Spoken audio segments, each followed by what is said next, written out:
Bom dia pessoal, tudo bom com vocês? Hoje é quarta-feira, dia 13 de julho de 2022. Pessoal, eu queria gravar esse vídeo aqui para vocês, para compartilhar, porque eu pesquisei no YouTube e nada que eu pesquisei resolveu o meu problema aqui com esse carro. Esse carro meu aqui, ele estava com barulho na suspensão depois que eu fiz a troca dos amortecedor. E nada do que eu fazia resolvia esse barulho.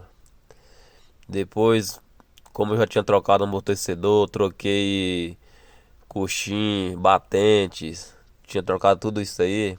Começaram, levar na oficina, eles começaram a acusar outras peças. Troquei beleta, né? Depois falou que tinha que trocar uns embuchamentos todinho do carro e aquilo ali, sabe? Só pra você gastar mais dinheiro ainda do que você já tinha gastado. E aí eu mesmo cheguei em casa aqui, pesquisei no YouTube, não achei nada relevante que pudesse ajudar e o barulho não acabava, tudo que eu fazia não resolvia. E eu vou mostrar para vocês qual foi o meu problema ali, coisa simples, fácil de resolver. E se você estiver passando pelo mesmo problema, vale a pena dar uma conferida aí, porque foi uma dor de cabeça e o problema bem simples, viu? Vou mostrar pra vocês aqui agora qual foi o meu problema que eu tava enfrentando aqui.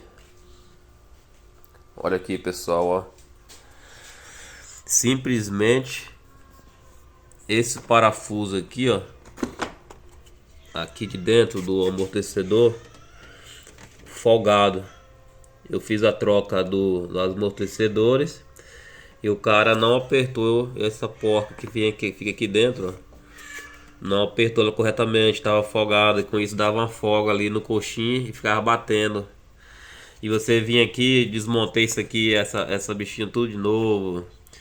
Que já falou que era problema da peça, do coxim, que tinha que fazer a substituição dele. E, e eu, por fim, eu não queria trocar porque eu já tinha comprado a peça nova, não queria trocar porque. E aí, por fim, eu veio na minha cabeça. Coloquei uma chave ali, fico ali, coloquei uma chave aqui. E só girei a chave, tava folgado. Eu apertei, né? O problema resolveu. Então confere aí vocês aí. Se tiver com esse barulho aí, confere essa porquinha aqui dentro aqui, ó, se não tá com folga. Que aí o meu problema foi isso aqui. Eu apertei e meu problema aqui foi resolvido, tá bom?